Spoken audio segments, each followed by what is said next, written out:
সম্মানিত উত্তরসূরিগণ, বাংলাদেশের বিভিন্ন আধ্যাত্মিক কেন্দ্র থেকে আগত আধ্যাত্মিক জগতের উজ্জ্বল দিকপালগণ, বিভিন্ন মিডিয়া থেকে আগত মিডিয়া কর্মী ভাই ও বন্ধুগণ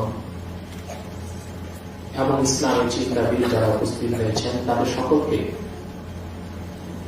চরম ব্যস্ততার মধ্যেও আজকের এই সেমিনারে আসার কারণে আমি অন্তরের অন্তঃস্থল থেকে জ্ঞাপন করছি মোবারক। সবটুকু শুকরিয়া আল্লাহ সুবহানাহু ওয়া তাআলার জন্য, যিনি আমাদেরকে তার দ্বীনের ফিকির করার জন্য কিছু সময় দিয়েছেন।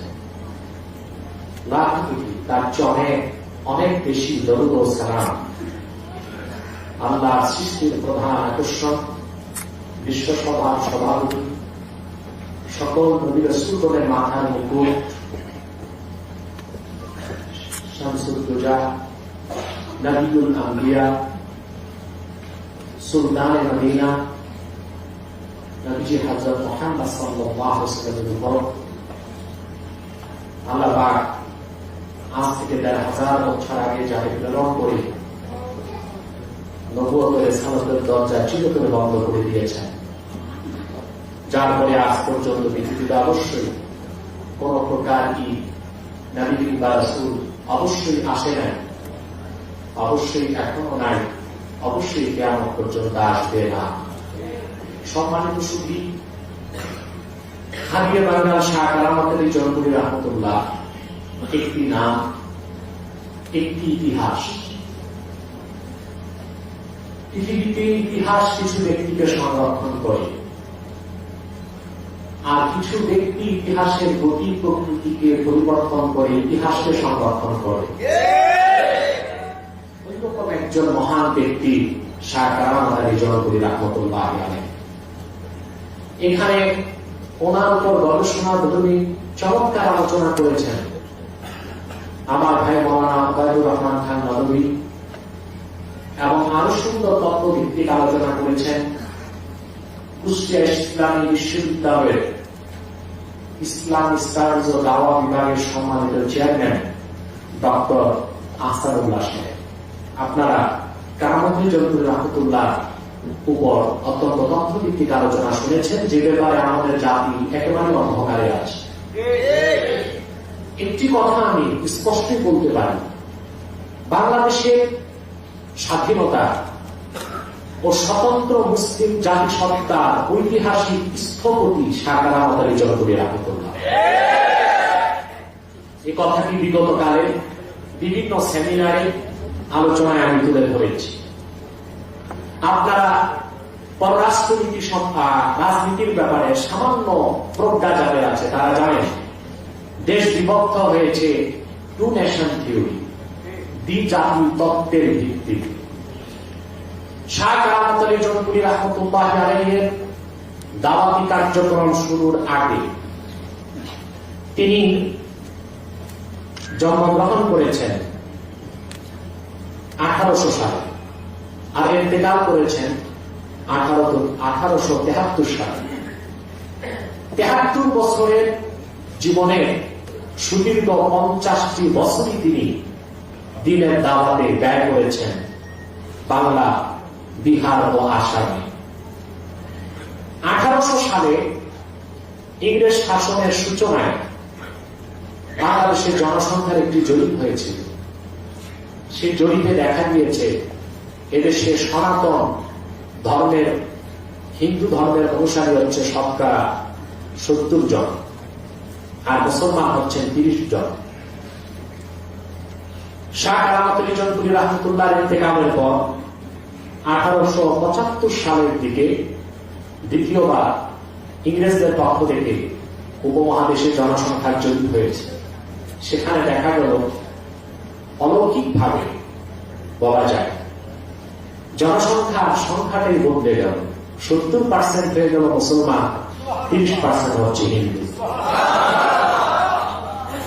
ব্রিটেন থেকে কলকাতার লর্ডকে শোকজ করা হলো যে এত হাজার হাজার পাদ্রী পুরোহিত খ্রিস্ট ধর্ম প্রচারে ব্যাপৃত আছে, পাশাপাশি হিন্দু ধর্মের কার্যক্রম চলছে। সেখানে কেউ খ্রিস্টান হলো না, বরং একটি সনাতন ধর্মের লক্ষ লক্ষ মানুষ ধর্ম ছেড়ে মুসলমান হয়ে গেল। তার কারণ কি? সুদীর্ঘ 1 মাস গবেষণা করে প্রতিবেদন পাঠানো হলো, যে এর জন্য কারণ হচ্ছে একজন ব্যক্তি,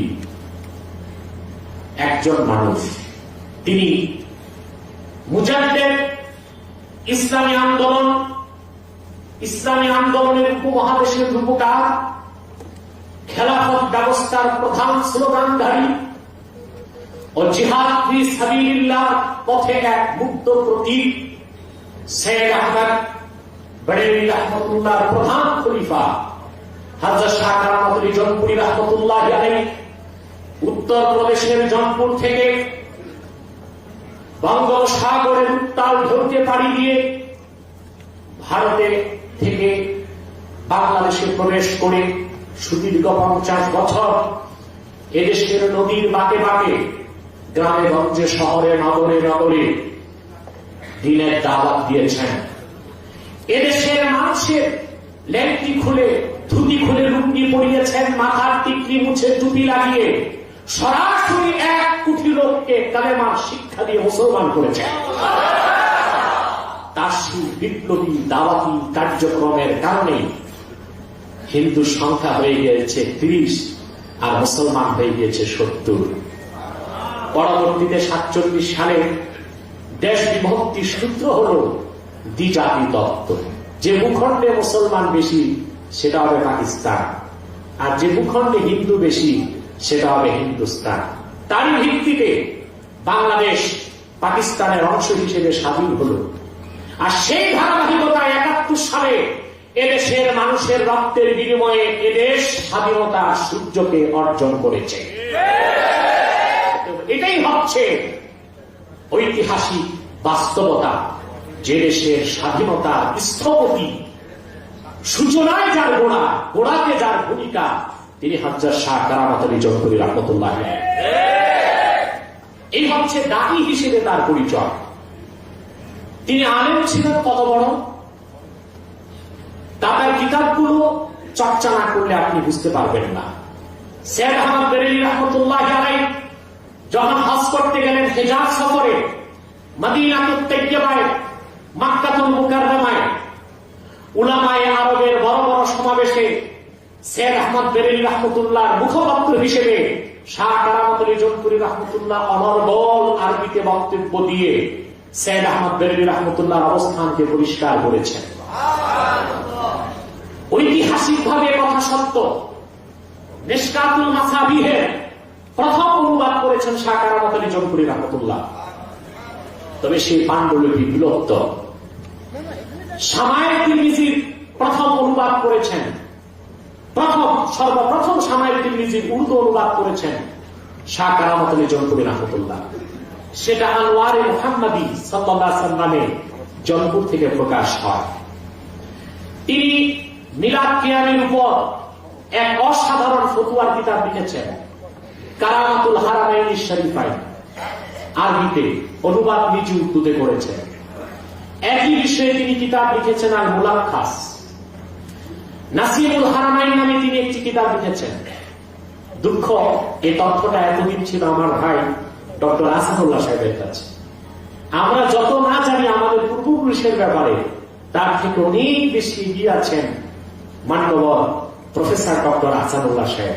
কারামাত আলী জৌনপুরী রাহমাতুল্লাহ সেই যুগে কুখ্যাত শিয়া সম্প্রদায়, লামাযহাবীদের ফিতনা আর মাজার পূজারী, কবর পূজারী ভণ্ডপীরদের বিরুদ্ধে একটি কিতাব লিখেছেন, নাসিমুল হারামাইন, 2 খণ্ডে। এই কিতাবখানা যখন তিনি আমার কাছে চাইলেন, আমি দিতে পারলাম না।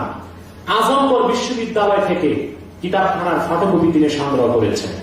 আমি আমার খানদানের মুরব্বীগণ সবার পক্ষ থেকে, আপনাদের পক্ষ থেকে ডক্টর আহসানুল্লাহ ভাইকে অনুরোধ করব, নাসিমুল হারামাইন কিতাবটি বাংলা অনুবাদ করে আপনি কিছুটা হলেও কারামাত আলী জৌনপুরী রাহমাতুল্লাহ ঋণ শোধ করার চেষ্টা করুন। এবং তিনি নিজেও কারামাত আলী জৌনপুরী রাহমাতুল্লাহর বীর ভাই ইমামউদ্দিন নুরী ও তার বীর ভাই সেই আওলাদ ও পুত্রদের অন্তর্ভুক্ত। তৃতীয় যে কথা, কারামাত আলী জৌনপুরী রাহমাতুল্লাহ সরাসরি কোন রাজনীতিতে জড়িত ছিলেন না। শুধুমাত্র দাওয়াতি কার্যক্রম অবাধে পরিচালনা করার জন্য, কিন্তু পরোক্ষভাবে গোটা উপমহাদেশের রাজনীতির রশিটাই তার হাতে ছিল। এই বাংলাদেশে যে তিনজন নেতাকে অস্বীকার করা যায় না, তার প্রথম মৌলভী আবুল কাশেম ফজলুল হক। তিনি শাহ কারামত আলী জৌনপুরী রহমতুল্লাহর ছেলে হাফেজ আহমদ জৌনপুরী রহমতুল্লাহর খলিফা ছিলেন। আরেকজন নেতাকে জাতি ভুলতে পারবে না, তিনি হোসেন শহীদ সোহরাওয়ার্দী। তিনি কারামত আলী জৌনপুরী রহমতুল্লাহর খলিফা ওবায়দুল্লাহ আল ওবায়দীর নাতি ছিলেন। তৃতীয় নেতা যাকে দেশবাসী ভুলতে পারবে না, তিনি মাওলানা আব্দুল হামিদ খান ভাসানী। তার বাড়ি ছিল আসামের ভাসানচরে। তিনি ছিলেন মাওলানা আব্দুর রব জৌনপুরী রহমতুল্লাহর খাদেম। আর তাদেরই শিষ্য ছিলেন বঙ্গবন্ধু শেখ মুজিবুর রহমান। অতএব প্রত্যক্ষভাবে এদেশের স্বাধীনতা, সার্বভৌমত্ব ও স্বতন্ত্র মুসলিম জাতি সত্তা স্থাপক কারামত আলী জৌনপুরী রহমতুল্লাহ পরোক্ষভাবে যারা রাজনীতি করেছে, তাদের হৃদয়ে দ্বীন ইসলামের মহব্বত সৃষ্টি করে দিয়েছিলেন তিনি। সেজন্যই ইংরেজ বেনিয়াদেরকে তাড়িয়ে ওই সব জাতীয় নেতাদের পক্ষে একটি স্বাধীন রাষ্ট্র আপনাদের উপহার দেওয়া সম্ভব হয়েছে। অতএব যতদিন বাংলাদেশ টিকে থাকবে, যতদিন স্বাধীনতার সেই পতাকা উড্ডীন থাকবে, ততদিন এদেশে পরোক্ষভাবে হলো শাহ কারামত আলী জৌনপুরী রহমতুল্লাহর নাম মিশে থাকবে। যারা যারা যারা আলেম ওলামা পীর মাশায়েখগণকে স্বাধীনতার বিরোধী মনে করে থাকে, তারা ইতিহাস সম্পর্কে অজ্ঞ। এদেশের ইতিহাস তারা জানে না। পীর মাশায়েখদের দাওয়াতি কার্যক্রমের কারণে, আর বিশেষত শাহ কারামত আলী জৌনপুরী রহমতুল্লাহ অনস্বীকার্য অবদানের কারণে একটি স্বাধীন রাষ্ট্রের নাগরিক আমরা। আজকে এখানে বাংলাদেশের এবার আসেন সাংস্কৃতিক অঙ্গনে তার কি অবদান, সেটা প্রত্যেক আলোচক বলেছেন। এদেশের মুসলমানদের শরীরে লুঙ্গি ছিল না। পূর্বপুরুষ যারা ধুতি পড়তেন, গেঞ্জি পড়তেন, মাথায় থাকত তিলক, এবং তারা বিভিন্ন পূজা পার্বণে যেত। শাহ কারামত আলী জৌনপুরী রহমতুল্লাহি আলাইহি নিজের সম্পদ বিক্রি করে করে লক্ষ লক্ষ লুঙ্গি বন্টন করেছেন, টুপি উপহার দিয়েছেন। মানুষের সাংস্কৃতিক কাঠামোটাকে তিনি বদলে দিয়েছেন। নামের আগে থাকতো স্ত্রী। এক আলোচক বলেছেন, তিনি মানুষকে শিখালেন, তোমরা মুসলমান, তোমাদের নামের আগে থাকবে মুহাম্মদ। এভাবে তিনি গোটা সংস্কৃতির ভিড়কে বদলে কোরআন সুন্নাহ সংস্কৃতিকে এদেশের মুসলমানের রক্তের রন্ধ্রে রন্ধ্রে পৌঁছে দিয়েছেন।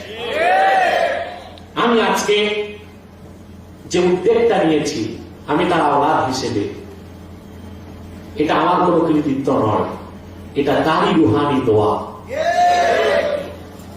যে জাতি ইতিহাস ভুলে যায়, তার চেয়ে পোড়া কপাল কেউ নয়। আর শাহ কারামত আলী জৌনপুরী রহমতুল্লাহকে যতটুকু মূল্যায়ন করা দরকার ছিল সরকারি ভাবে, রাষ্ট্রীয় ভাবে, সামাজিক ভাবে, সে মূল্যায়ন করা হচ্ছে না। এতে তার সম্মান কমবে না, কিন্তু এতে আমরাই আল্লাহর কাছে জবাবদিহিতার সম্মুখীন হব।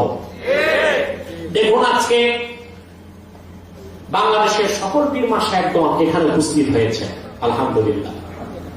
আমি তাদেরকে ধন্যবাদ দিয়ে খাটো করব না, কিন্তু আমি দুঃখ পেয়েছি কিছু লোককে দাওয়াত দেওয়ার পর তারা আসে নাই। আমার মনে হয় শাহ কারামত আলী জৌনপুরী রহমতুল্লাহ সেই ভাগ্য বিপন্নদেরকে তার এই সেমিনারে আসার জন্য কবুল করেননি। এজন্যই তাদের পক্ষে আজকের এই সেমিনারে আসা সম্ভব হয়নি। না আসাটাই তাদের দুর্ভাগ্য ছাড়া কিছু নয়। আমি বিদায় বেলায় একটি আহ্বান করছি, জৌনপুরী খানদান, কারামত আলী জৌনপুরী রহমতুল্লাহ বংশধরগণ, কোন প্রচলিত রাজনীতির সাথে সম্পর্ক নাই। মুরব্বী যারা আছেন আমার খানদানের, কারোর সাথে কোন রাজনীতির সম্পর্ক নাই। আমি বাংলাদেশের নাগরিক হিসেবে আমারও কোন রাজনীতির সাথে সম্পর্ক নাই। তবে আমি মনে প্রাণে ইমাম হোসেনের রাজনৈতিক আদর্শকে বিশ্বাস করি। সেরকম ফর্মুলায় কেউ করতে পারছে না, এটা তাদের ব্যর্থতা। তবে প্রচলিত কোন রাজনীতির সাথে আমাদের সম্পর্ক নেই।